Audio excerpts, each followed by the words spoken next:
Hello, everyone, and welcome back to another episode of Blame It on the Stars, where we give you an inside look to what's going on in the universe so you can blame your problems on the stars. It is Jade here. And it's Kara. And this week, Venus enters Taurus and Mars enters Aries.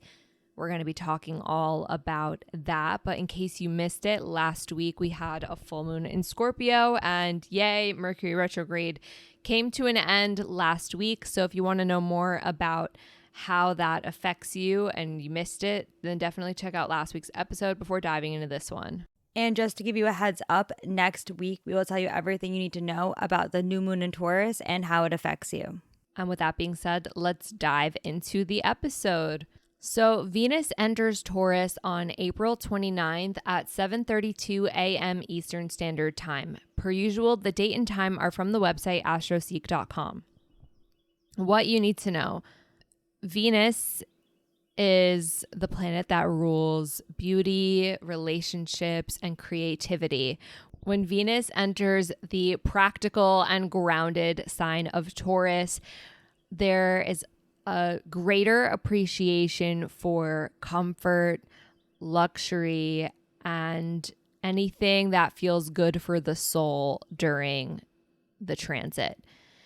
You might notice during Venus in Taurus that you're more likely to indulge in things like really good food, nice luxurious experiences, self-care. All of that becomes significantly more appealing since Taurus is also associated with stability and security and being grounded. While Venus is in Taurus, there's a focus on building and maintaining stable relationships that are based on trust and loyalty.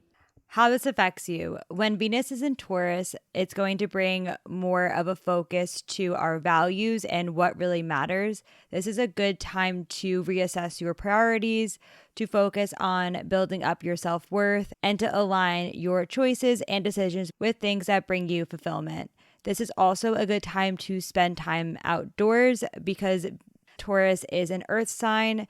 For example, this is a good time to garden, go for a nice walk, and do anything else in nature. Why this matters. Venus entering Taurus matters because it brings a shift in energy that emphasizes stability. It's a time to really indulge in life's pleasures, nurture our relationships and our surroundings, and also cultivate that sense of security. But at the same time, Venus in Taurus is a really good opportunity to be focusing on our finances and what we feel comfortable with financially, since Venus does deal with our finances as well. When it comes to anything that is related to our finances, as well as our relationships and our creative side, Venus in Taurus is an ideal time to focus on building that solid foundation and approaching things from a very grounded perspective. Something you might not know is that Venus is at home in the sign of Taurus. This means that it feels the most comfortable and able to express itself the most fully when it's in that sign. So this makes Venus in Taurus a good time to do anything Venus related.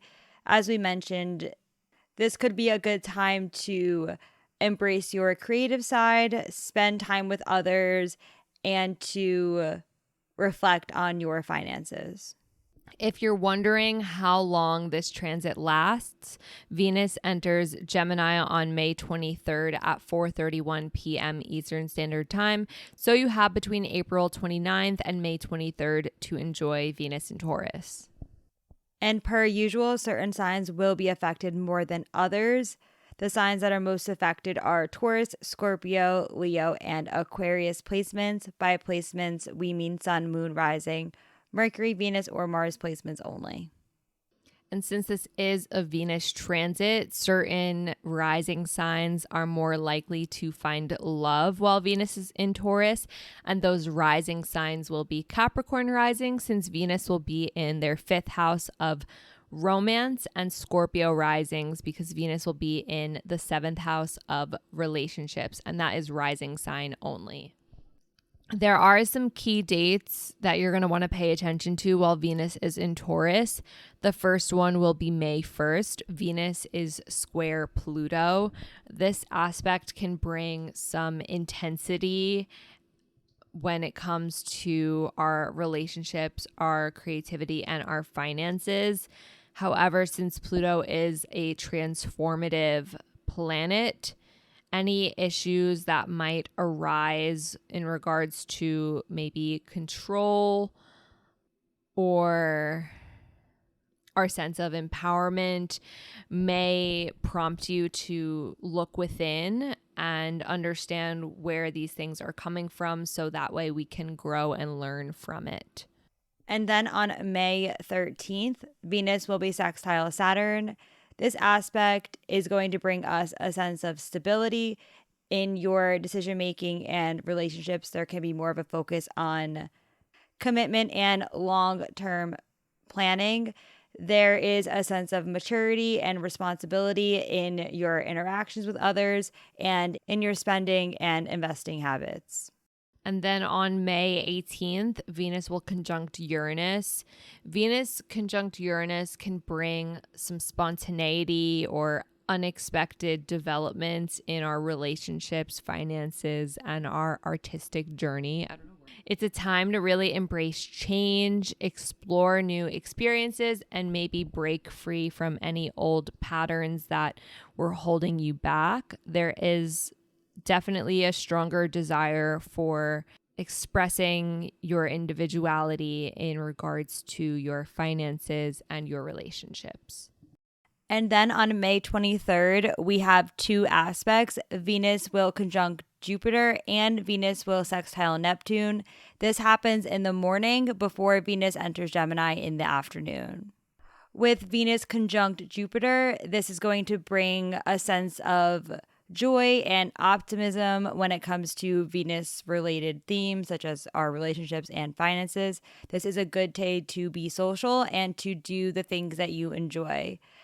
On that same day, Venus also sextiles Neptune, which is going to bring a sense of compassion and empathy to our relationships. It also can increase our intuition and spirituality. This makes it a good day to be creative and to be kind to others. The next thing that happens this week is Mars enters Aries on April 30th at 11:33 a.m. Eastern Standard Time. What you need to know: Mars is the planet of action, energy, and our ability to assert ourselves. And Aries is a very bold sign that likes to take initiative. So when Mars enters Aries, there's a sense of drive and energy, encouraging us to take action, pursue our goals, and assert ourselves confidently. However, since Aries can be very spontaneous, when Mars is in Aries, there's a tendency to be a little bit impatient and somewhat restless. So it's going to be really important that while you are taking action and starting new goals and new projects, that you're also taking a second to pause and consider any consequences that might come without careful planning.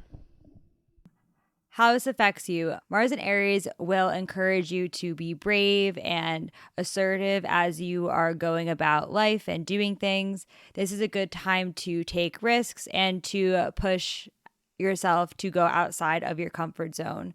Aries energy embraces challenges, so you can expect to overcome them with a sense of confidence. Aries energy is also very independent and motivated, so you might find that there's more of a desire to take the lead and start out on new projects. So why this matters? Mars entering Aries matters because Aries is the sign of new beginnings and fresh starts. So when Mars, the planet of action, enters Aries, there's a powerful alignment of energy that really propels us forward towards our goals with determination and courage. Something you might not know is that Mars is at home in the sign of Aries. So this means that we have both Venus and Mars entering their home signs. While Mars is in Aries, you can expect all Mars-related things to go very smoothly. This is a time to embrace any challenges and to face them head on while continuing to pursue the things that you are passionate about. If you're wondering how long this lasts, Mars will enter Taurus on June 9th at 12:35 a.m. Eastern Standard Time. That could be June 8th if you're on a different coast. So you have between April 30th and June 8th/9th to experience Mars in Aries. Certain signs will be more affected than others. The signs that are most affected by Mars in Aries are Aries, Libra, Cancer, and Capricorn placements. By placements, we mean Sun, Moon, Rising, Mercury, Venus, or Mars placements only. There are some key dates you're going to want to pay attention to while Mars is in Aries. The first is May 3rd. Mars will sextile Pluto. Mars sextile Pluto empowers us to pursue our goals with determination.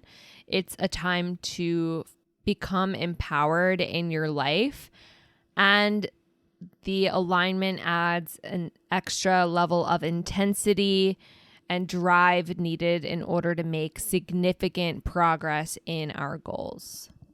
And then on May 18th, Mars will be conjunct the North Node. This aspect is asking us to align our actions with our long-term goals and purpose in life. This is a good time to take initiative, to step outside of your comfort zone, and to align the things that you are doing today to set yourself up to achieve the goals that you have set for yourself. It also will enhance your courage and confidence as you are taking action. And the last thing that happens this week is Pluto stations retrograde in Aquarius on May 2nd at 1:47 p.m. Eastern Standard Time. What you need to know is that Pluto is an outer planet, so this retrograde will be felt more on a societal level rather than a personal one.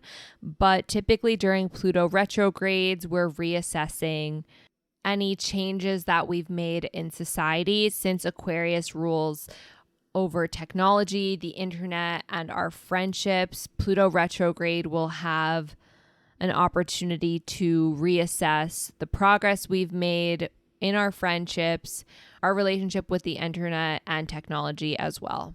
This matters because it is the last time that Pluto is going to retrograde from Aquarius into Capricorn. So the retrograde period starts with Pluto in Aquarius, and then eventually it will go back into the sign of Capricorn. When it re-enters into Capricorn, that's the beginning of the final phase of the Pluto in Capricorn cycle, because once it stations direct, it will continue into Aquarius and then not go back into Capricorn for a while. So again, this is going to eventually close out the Pluto and Capricorn cycle.